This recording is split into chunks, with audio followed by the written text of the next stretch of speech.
everyone at CDLE. Welcome to Live Wire, our new podcast where we are building community across our agency. There's so much great work happening in CDLE's divisions, offices, and affinity groups, and this is where we'll be showcasing the impact each of you have on Coloradans we serve.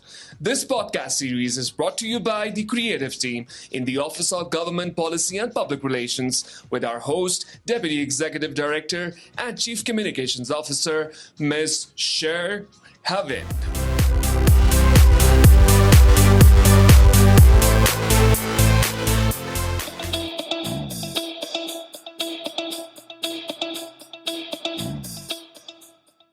Well, hello, CDLE community. Welcome back. Episode 6. Hard to believe we have 5 episodes under our belts.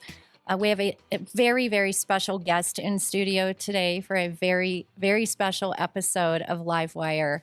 We're so excited to have our VIP in studio. Before we get to our guest, Zuhair, welcome. Hi, Cher. It's good to be back on the 6th episode, and I'm as excited as you are. Producer extraordinaire. I forgot your title. Sorry. Rewind that. October is known for Halloween. When the Rockies were good, it was Rocktober. But I think now it's just October. Halloween, what about you, Zuhair? Any plans for Halloween or any funny costumes from years past? So last year was my first Halloween in the US, and I found it quite exciting because people take it so seriously. They prep for it. They select their costumes. Yeah. I had a traditional dress from from South Asia. It was one from a traditional movie, and it was a villain's character called Maulajat. So I dressed up like that, and everyone was so shocked that this is so different than the regular costumes that we have here. So that was exciting for me. And this year, I am not telling you what I'm planning to keep it a surprise. Well, It seems like you're committed to your characters. We like that. Of course. Yeah. So let's pivot. October is also known for National Disability Employment Awareness Month. And this is very special to the Department of Labor and Employment because we actually transferred our Division of Voc Rehab over to CDLE. I want to say it was 2015 now. And my gosh, have we grown and expanded our reach to Coloradans with disabilities. It was really significant when we transitioned that over to the department for so many reasons. And so that's why today is a very special episode with a very special guest, Lieutenant Governor of the state of Colorado, Dianne Primavera. Welcome, Lieutenant Governor. Well, thank you. It's great to be here. We're so excited to have you here. We want to talk a little bit about your experience, what's going on currently, some agenda items, high priority initiatives for you as Lieutenant Governor. We'll talk a little bit about your experience. You actually had a point in time you worked for Voc Rehab. I think you were a counselor. I can't remember, but we'd like to talk about your experience and why that was so significant. We'll talk about National Disability Employment Awareness Month and why that matters to Coloradans. And of course, this is a fan favorite, rapid fire at the end.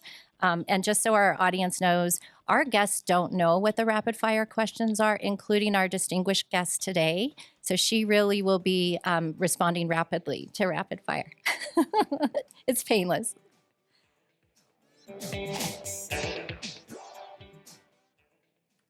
So we are in Governor Polis's second term and your second term as Lieutenant Governor. And share with our audience maybe some policy priorities or initiatives for you as Lieutenant Governor now in the second term. Great. Well, the governor and I have the tagline, Colorado for All. So that's, one thing that we really emphasize in our programs that we run and in our staff. People always wonder, what the heck does a lieutenant governor do anyway? And so I run 6 programs out of my office. Aerospace and Defense portfolio is one of them. Serve Colorado, which is AmeriCorps, and VISTA. The Colorado Commission of Indian Affairs is another one. Office of eHealth Innovation is another one. We call that OHI, the Office of Saving People Money on Healthcare. And the one that probably is different from any other lieutenant governors, we have disability policy and the Colorado Disability Funding Committee.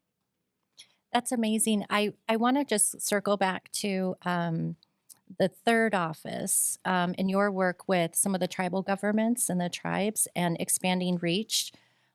We at CDLE, of course, support and embrace a Colorado for All, and we have a variety of services to special populations, and we endeavor to make our services accessible, especially for those hard to serve populations. So we so much appreciate your office's work in leading some of these efforts. It really just augments the work that we do to have a voice at your level, just a champion for serving all of Colorado. So thank you for everything you do. Well, thanks. I'm just lucky to be here.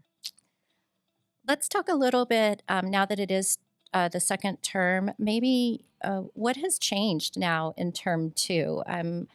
It seems like, with second terms, this is now my 4th governor I worked for.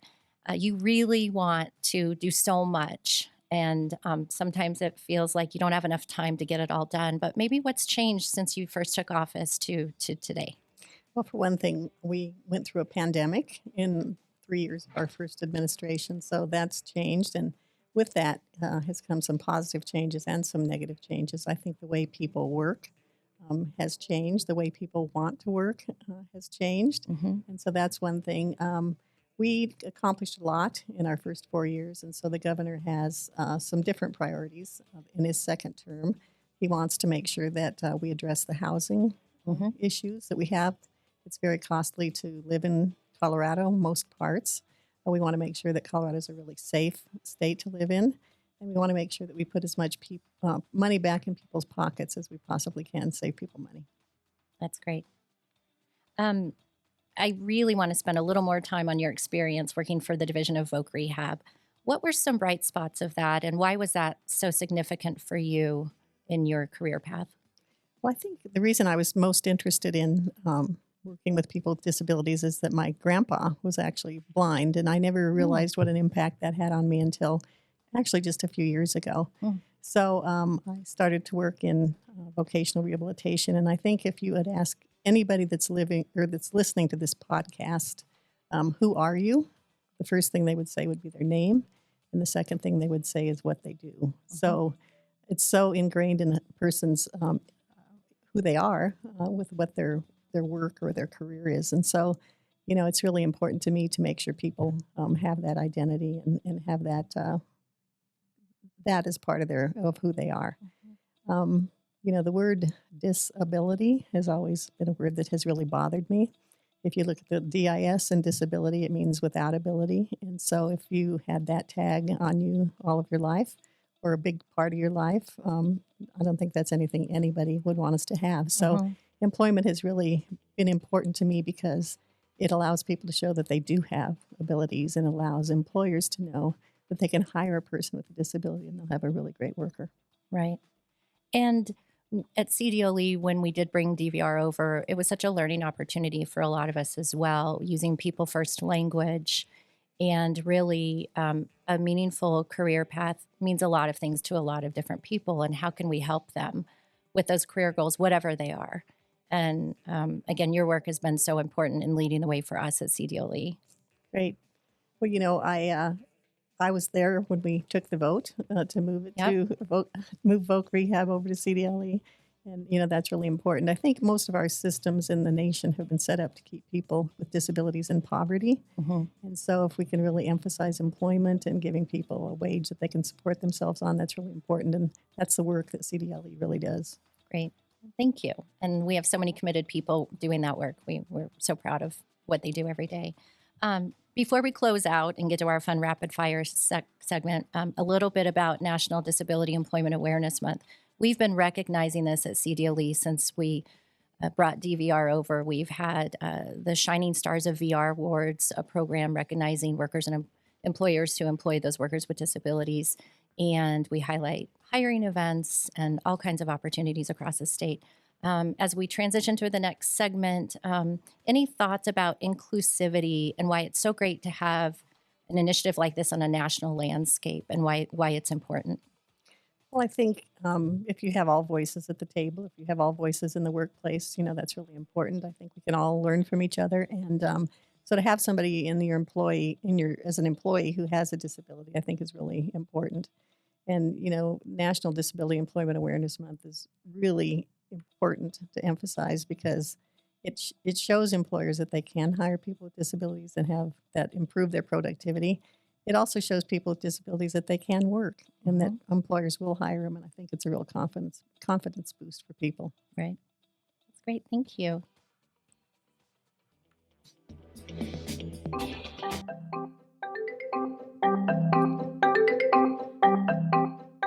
Okay, here it is, CDLE community. First of all, thank you so much, Lieutenant Governor, for being with us, and we will offer an opportunity for some closing thoughts at the end. But now to our rapid fire segment. Again, our guest has not seen these questions, so truly impromptu rapid fire. Okay, first question. What's one thing on your bucket list? To learn how to do Argentine tango. Oh, very specific. I love it. That could also be a skill you'd like to master, which is my second question. Let's skip to the next one. What's the most recent app you've used? Most recent app is probably one that's for my upcoming trip. Okay. Are you going to Argentina? No, I'm going to the Mediterranean. Oh, so, fabulous. Yeah, That's yeah. amazing. Props from Zuhair about that one. Mountains or beaches, Probably mountains. especially this time of year? Winter or summer? Summer. Preferred method for unwinding after a stressful day? Exercise. If you could have dinner with any historical figure, who would that be? John Kennedy. Most cherished career advice? Make sure that the customer comes second. If you are in management, if you really take good care of your staff, they'll take care of the customer. That's great. Okay, two more. If you could visit any Colorado town at this moment, which would it be? Uray. At this time of year again. I mean, it's such a great time of year in Colorado. Okay, your message to inspire workforce inclusivity. It's good for business. Yeah. That's my message. That's great. It really improves people productivity of the company.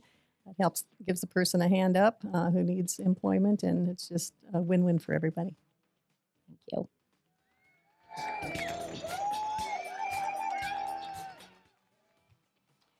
Well, Lieutenant Governor, thank you so much for being here on CDLE Livewire with us today. Always enjoy speaking with you. And I will say, you and I ran the Braille race a few years ago. I had a partner with me. I was leading her. She was blind, and so I was leading her through the race, and I stopped and said hello. But that's just one example of how great it is that you have the connections to the community. CDLE can have those same connections, and we can partner together to, further our reach to Coloradans who really depend and need and thrive on our support. So thank you for all you do. Thank you, producer Zuhair. Thanks for all you do. I also have in studio Oscar, Jessica, and Chris. I always have to give a shout out to the production crew. Next episode, we will have, I hope, another VIP and then yet another VIP. And we'll just keep the VIPs coming. So stay tuned. Thanks, everyone, for joining us, and take care. We'll see you next time.